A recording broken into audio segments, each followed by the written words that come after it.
Welcome to our YouTube channel exam days. हम यहाँ पर जो है चर्चा करने वाले हैं गुप्तोत्तर काल की। गुप्त काल के जो बाद काल आया उसको गुप्तोत्तर काल कहते हैं और इनमें जो है बहुत सारे वंश आए। तो यहाँ पर जो प्रमुख वंश है हमारा वर्धन वंश है, जिसको पुष्यभूति वंश भी कहते हैं। तो यह जो पुष्यभूति वंश और वर्धन वंश है, इसमें से अधिकतर क्वेश्चन पूछा जाता है। तो इसी के बारे में आज वीडियो होने वाली है। तो चलिए वीडियो को शुरू करते हैं। तो देखिए फर्स्ट पॉइंट है, यहाँ पर वन लाइनियर क्वेश्चन होता है, उसके साथ डिटेल्स मिल जाता है आपको। पुष्यभूति वंश का संस्थापक कौन था? तो पुष्यभूति वंश का जो संस्थापक था वह स्वयं पुष्यभूति ही था। कौन था? पुष्यभूति ही था। कहाँ पर स्थापित किया था? तो हरियाणा के अंबाला जिले में जो है थानेश्वर नामक स्थान पर जो है क्या किया था? पुष्यभूति वंश की स्थापना की गई थी। और थानेश्वर ही जो है पुष्यभूति की राजधानी क्या थी? तो थानेश्वर ही थी। कहाँ पर? तो हरियाणा के अंबाला जिले में। ठीक है। वर्धन वंश की जो है स्वतंत्रता का जन्मदाता किसे समझा जाता है? तो वर्धन वंश की स्वतंत्रता का जन्मदाता जो है प्रभाकर वर्धन को समझा जाता है। किसको? तो प्रभाकर वर्धन को समझा जाता है। और यह जो प्रभाकर वर्धन था जो है किस वंश का? तो पुष्यभूति वंश का जो है चौथा शासक था। कौन सा? तो चौथा शासक था प्रभाकर वर्धन। और इसके दो पुत्र हुए, राज्यवर्धन। कौन? राज्यवर्धन और जो है हर्षवर्धन। ठीक है, राज्यवर्धन और हर्षवर्धन। तो यहाँ पर जो है जो राज्यवर्धन है और जो हर्षवर्धन है प्रभाकर वर्धन के पुत्र हैं। और प्रभाकर वर्धन की एक पुत्री थी जिसका नाम था राज्यश्री। क्या था? राज्यश्री जो है वह प्रभाकर वर्धन की पुत्री का नाम था। ठीक। प्रभाकर वर्धन की मृत्यु के बाद जो है इसकी पत्नी ने, किसकी? प्रभाकर वर्धन की पत्नी ने जो है यशोमती जिनका नाम था, उन्होंने उसी में कूद कर जो है आत्मदाह कर लिया था। और प्रभाकर वर्धन के बाद जो राज्यवर्धन हुआ वह राजा बना। राज्यवर्धन जो था यह एक मालवा अभियान से लौटते समय गौड़ शासक शशांक ने जो है राज्यवर्धन की हत्या कर दी। और उसके बाद जो है हर्षवर्धन 606 ईस्वी में, कब? हर्षवर्धन 606 ईस्वी में राजगद्दी पर बैठा। कौन? तो हर्षवर्धन। ठीक है। चलिए अब आगे बात करते हैं। यहाँ पर देखिए पॉइंट्स हैं हमारे कि वर्धन वंश के किस शासक ने परम भट्टारक और महाराजाधिराज की उपाधि धारण की थी? तो उनका नाम है प्रभाकर वर्धन। ठीक है। हर्षवर्धन के अग्रज राज्यवर्धन द्वितीय की हत्या किसने की थी? तो गौड़ नरेश शशांक ने की थी। किसने? तो गौड़ नरेश शशांक ने जो है मालवा अभियान से लौटते समय इनकी हत्या कर दी गई थी गौड़ नरेश शशांक के द्वारा। किनकी? तो हर्षवर्धन के जो अग्रज थे जो है राज्यवर्धन द्वितीय। ठीक है। शशांक किस धर्म का अनुयायी था? तो शैव धर्म का अनुयायी था। कौन? शशांक, जो कि मालवा का राजा था। ठीक। बोधि वृक्ष बोध गया को जो है किसने कटवा दिया था? तो शशांक ने कटवा दिया था। बोधि वृक्ष जो बोध गया में स्थित है उसको जो है गौड़ नरेश शासक शशांक ने कटवा दिया था। पुष्यभूति वंश का जो है सबसे प्रतापी राजा कौन था? तो हर्षवर्धन था। कौन? हर्षवर्धन जो है पुष्यभूति वंश के सबसे प्रतापी राजा हैं। और इनका जो है वर्णन कहाँ पर मिलता है? तो जो वर्णन मिलता है वह बाणभट्ट की जो रचना है हर्षचरितम, किसमें मिलता है?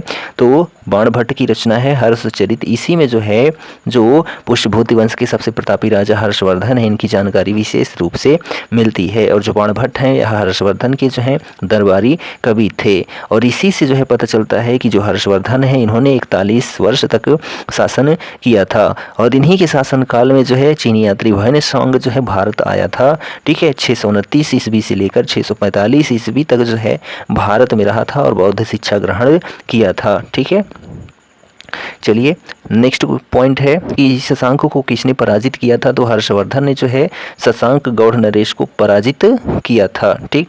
चलिए नेक्स्ट पॉइंट पर हम बात करने वाले हैं। तो ध्यान दीजिए, जो हमारे पॉइंट्स हैं वह किसी न किसी एग्जाम में पूछे गए पॉइंट्स हैं। तो इसलिए आपको जो है वीडियो को लाइक शेयर सब्सक्राइब कर देना चाहिए। तो चलिए देखते हैं हर्षवर्धन ने अपनी राजधानी किसे बनाया था? तो कन्नौज को जो है हर्षवर्धन ने अपनी राजधानी बनाया था। ठीक है। हर्ष और पुलकेशिन द्वितीय के बीच जो है हुए युद्ध जो है किस नदी के तट पर हुए थे?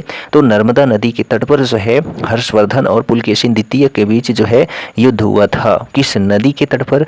तो जो है नर्मदा नदी के तट पर जो है युद्ध हुआ था हर्षवर्धन और पुलकेशिन द्वितीय के बीच। ठीक है।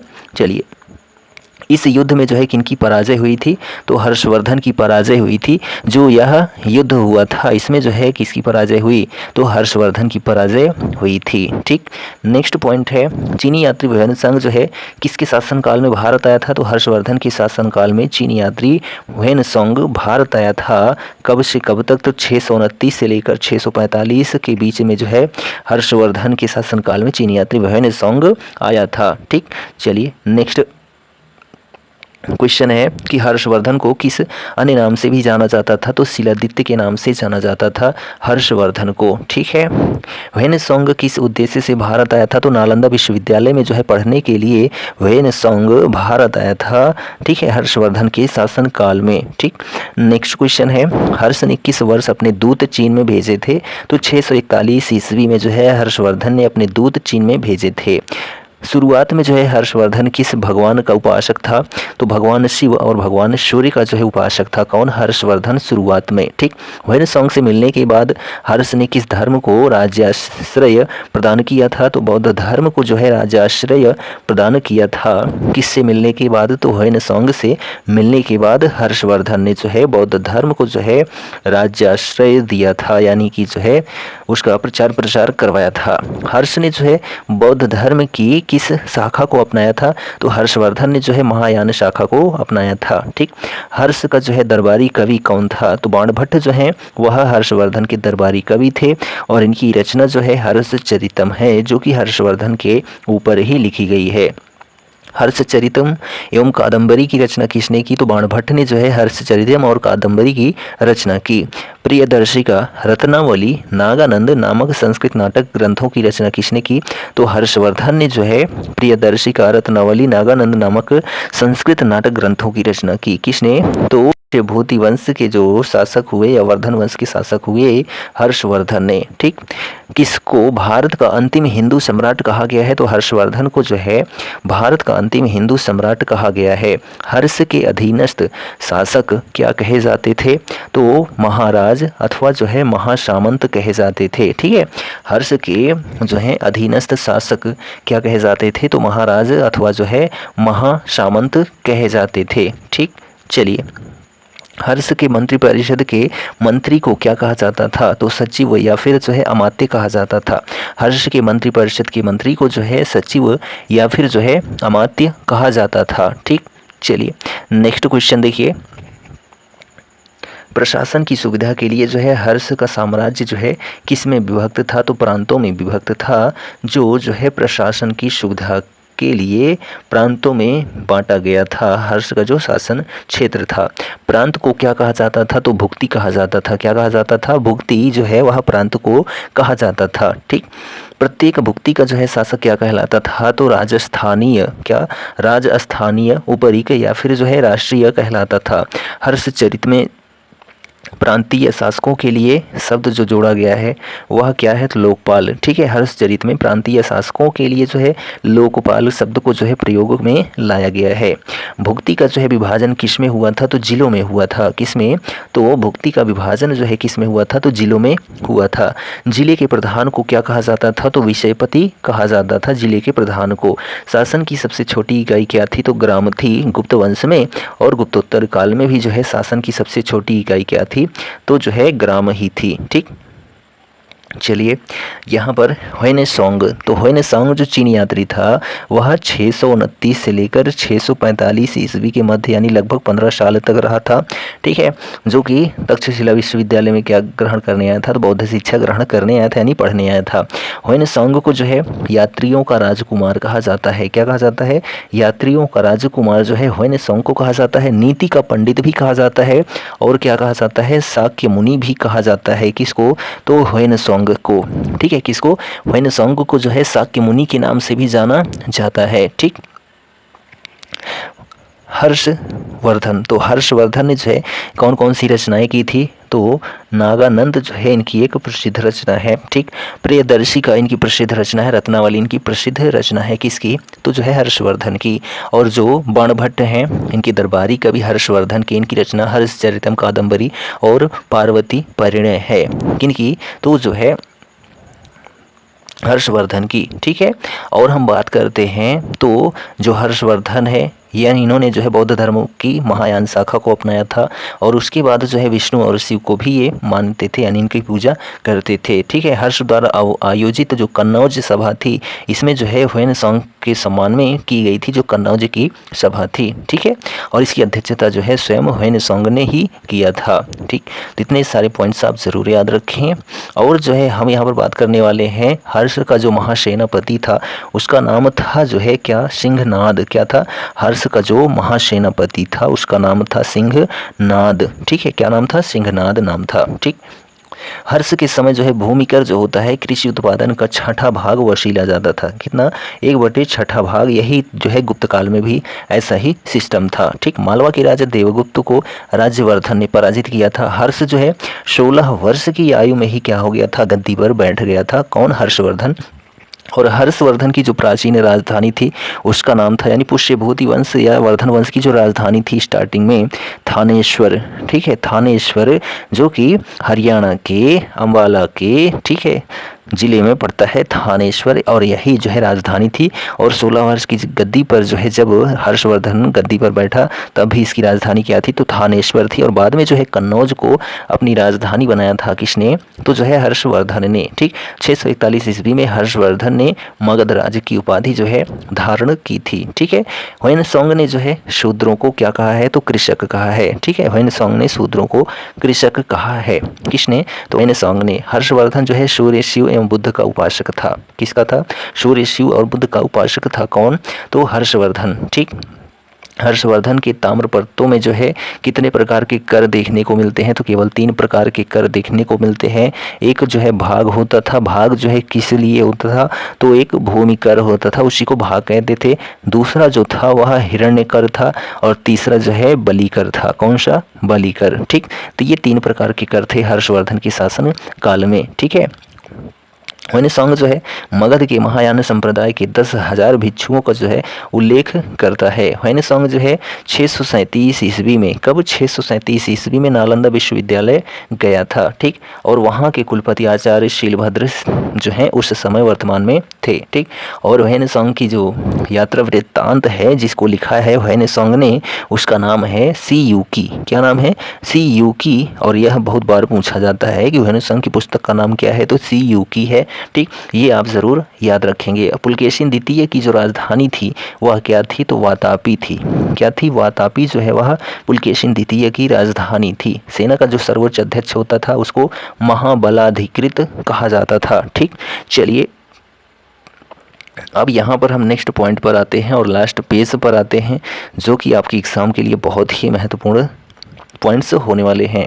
तो ग्राम शासन के प्रधान को क्या कहा जाता था, तो ग्रामाक्ष पटीलक। ठीक है, क्या कहा जाता था, ग्रामाक्ष पटीलक कहा जाता था।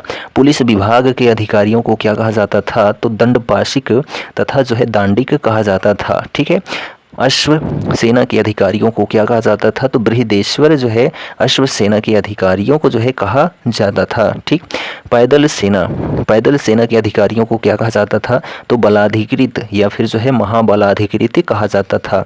हर्षचरित में जो है सिंचाई के साधन के रूप में किसका उल्लेख मिलता है, तो तुलायंत्र का जो है उल्लेख मिलता है, यानी जल पंप का। ठीक, हर्ष के समय जो है मथुरा किसके लिए प्रसिद्ध थी, तो सूती वस्त्रों के निर्माण के लिए जो है मथुरा प्रसिद्ध थी। कब, हर्षवर्धन के शासन काल में। ठीक है, किस व्यक्ति को जो है द्वितीय अशोक कहा जाता है, तो हर्षवर्धन को जो है द्वितीय अशोक के नाम से जाना जाता है। सकलो नरापथनाथ जो है किसे कहा गया है, तो हर्षवर्धन को ही कहा गया है, सकलो नरापथनाथ। ठीक, हर्षवर्धन की बहन राजश्री का जो विवाह है वह किसके साथ हुआ था, तो मौखरी नरेश गृहवर्मा के साथ हुआ था। किसके साथ, मौखरी नरेश गृहवर्मा के साथ जो है हर्षवर्धन की बहन राजश्री का जो है विवाह हुआ था। और यह जो राजश्री हैं यह राज्यवर्धन की पुत्री थी। ठीक, नेक्स्ट पॉइंट देखिए, राज्यवर्धन नहीं प्रभाकर वर्धन की पुत्री थी, राज्यवर्धन की बहन थी और हर्षवर्धन की बहन थी। ठीक, राजश्री। हर्षवर्धन ने जो है 606 ईस्वी में हर्ष संवत की स्थापना किस उपलक्ष्य में की थी, तो अपने राज्यारोहण के उपलक्ष्य में जो है हर्षवर्धन ने 606 ईस्वी में हर्ष संवत की स्थापना की थी। हर्षवर्धन ने कहाँ 2 महान धार्मिक सम्मेलनों का जो है आयोजन किया था, तो कन्नौज और प्रयाग में जो है आयोजन किया था। ठीक, गुर्जरों को जो है किस शासक ने पराजित किया था, तो हर्षवर्धन ने जो है गुर्जरों को पराजित किया था। भारत में ह्वेनसांग को याद करने का जो मुख्य कारण क्या है, तो जो है सीयूकी की रचना। उसने अपनी यात्रा वृत्तांत में जो है सीयूकी की रचना की, जिसमें पूरा यात्रा वृत्तांत लिखा गया है ह्वेनसांग का। किस चीनी यात्री को जो है वर्तमान शाक्य मुनि एवं जो है यात्रियों में राजकुमार कहा जाता है, तो ह्वेनसांग को ही कहा जाता है। ह्वेनसांग जो है भारत में लगभग कितने वर्षों तक रहा था, तो 14 साल तक रहा था। ठीक, ह्वेनसांग के सम्मानार्थ एवं महायान धर्म के प्रचारार्थ हर्षवर्धन ने महासभा का आयोजन 643 ईस्वी में कहाँ करवाया था, तो कन्नौज में करवाया था। कहाँ पर, तो कन्नौज में करवाया था जो महासभा थी, और इसकी अध्यक्षता जो है, ठीक है, यह संबोधन स्वयं जो है ह्वेनसांग ने ही किया था। कुंभ मेले को जो है प्रारंभ करने का श्रेय किसे दिया जाता है, तो हर्षवर्धन को दिया जाता है। प्रत्येक जो है क्या 5 साल पर आता था और अपने सारे धन दौलत को जो है बांट कर चला जाता था। कौन, तो हर्षवर्धन। ठीक, कुंभ मेले में भारत के लोग जो हैं गर्म मिजाज के हैं, उन्हें जल्दी गुस्सा आता है परंतु ईमानदार होते हैं। यह कथन किसका है, तो ह्वेनसांग का है। भारत के गर्म मिजाज के होते हैं, उन्हें जल्दी गुस्सा आता है परंतु ईमानदार होते हैं। यह कथन ह्वेनसांग का है, जो चीनी यात्री है। ब्राह्मणों को जो है दिए जाने वाले कर मुक्त भूमि अनुदान को क्या कहा जाता था, कब के, तो पुष्यभूति वंश में तो अग्रहार कहा जाता था, जो ब्राह्मणों को दिए जाने वाली भूमि होती थी। ठीक, दक्षिण भारत के संदर्भ में एरीपत्ती का जो है क्या अर्थ है, तो जलाशय की जो भूमि होती है उसको एरीपत्ती कहा जाता है। हर्ष के काल में जो है भू राजस्व की सीमा क्या थी, तो 1/6 से लेकर 1/10 भाग होती थी। ठीक, तो यह जो है हमारा वर्धन वंश या पुष्यभूति वंश कंप्लीट होता है। इसमें से कोई भी पॉइंट्स लगभग में छोड़ा नहीं गया है। वीडियो आपको कैसा लगा कमेंट करके ज़रूर बताइए। चैनल पर नए हैं तो चैनल को सब्सक्राइब कर लीजिए। हम ऐसे ही आपको वीडियो जो है प्रोवाइड करते रहेंगे, जो कि मोस्ट इंपॉर्टेंट क्वेश्चन होंगे उन्हीं का। ठीक, मिलते हैं नेक्स्ट वीडियो में, तब तक लिए Jai Hind, goodbye and take care.